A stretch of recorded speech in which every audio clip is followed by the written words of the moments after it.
Hey guys, so Anna had asked this weekend if I could do a little video on layering colors and how to blend them to get things to pop. So I thought this was a fairly easy one.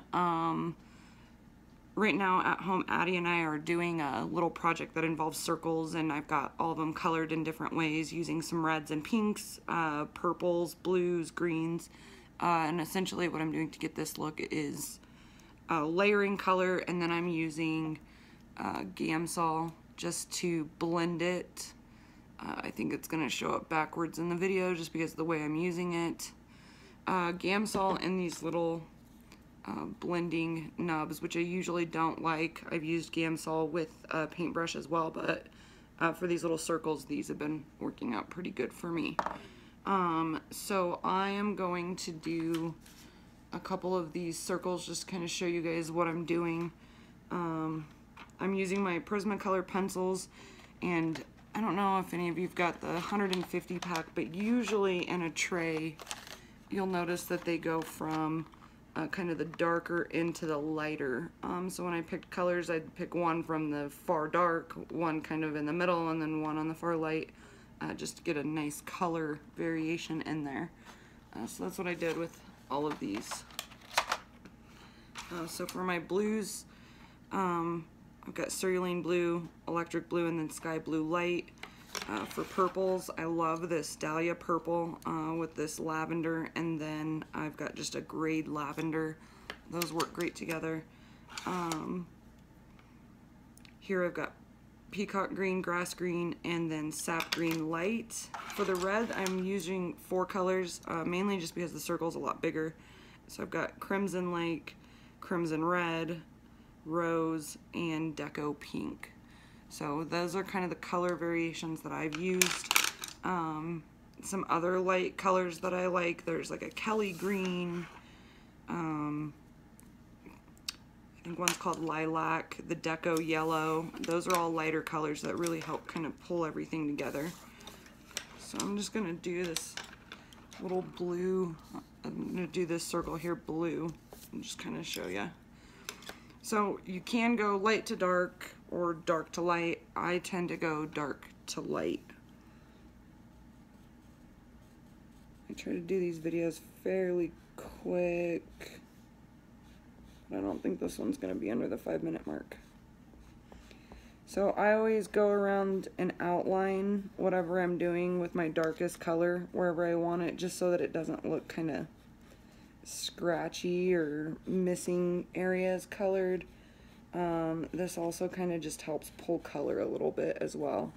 And you can pull color using a colorless blender if you want. That's not going to hurt anything. So after I outline it, I do everything in circular motions. I go dark, but not as dark as when I outlined it. Just around the edge here. Obviously, you'll conform to whatever shape you're coloring it, whether it be a flower or a dress or, you know, something of that nature.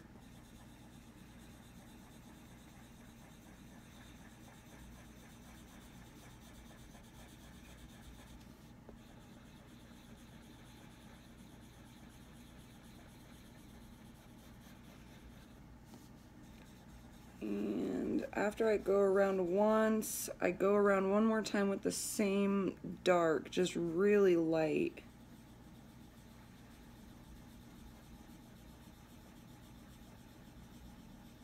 This does help with the transition. Again, circular motions. I do everything in circular motions. I find it kind of helps evenly distribute color. Gets rid of pencil lines. I despise pencil lines. Okay, so from there, I take my next shade down that I'm going with, and I kind of go over everything that's already there, but then I do another circle here with it. So there is overlapping here.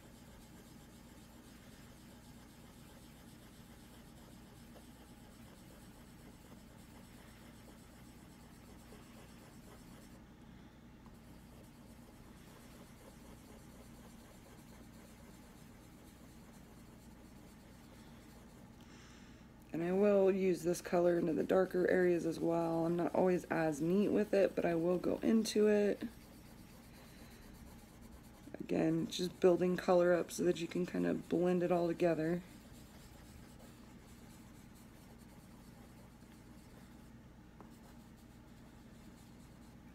And then I will go with my lightest color.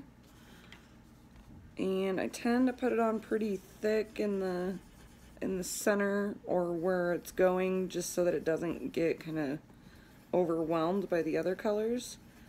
So in this case I put it on, I just press a little harder, make sure it's full coverage, and then again just some swirls of it into these other colors, the darker colors if you will.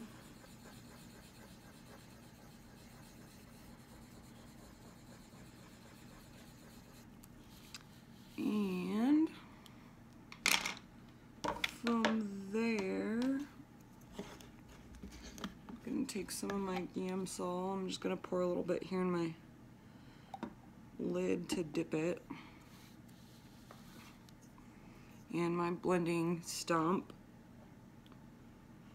And I start from the outer corners. Don't think it's saturated enough.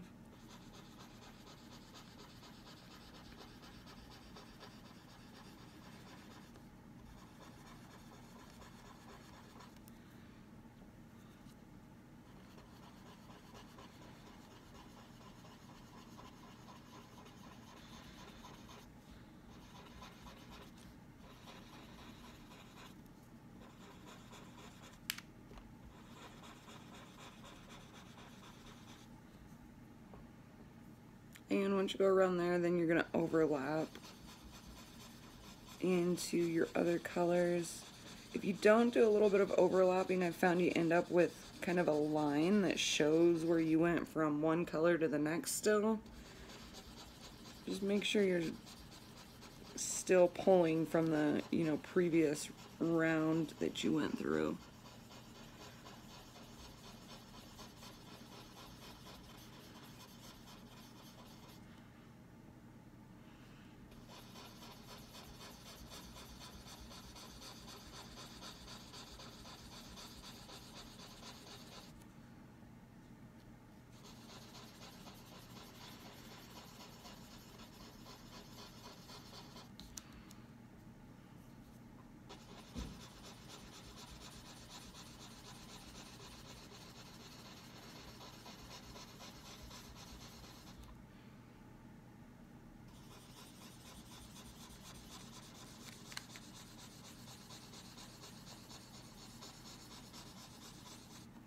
So when you get to a point like that, I notice here that I've got kind of some heavier transition line. I don't really care for that, so you can actually go back over it, try to get rid of that a little bit, even things out some.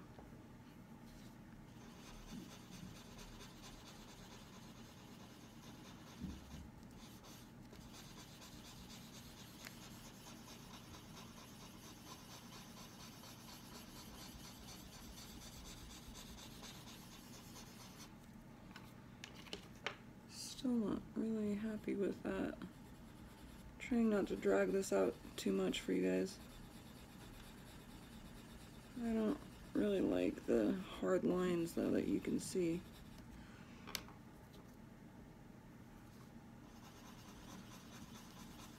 There we go.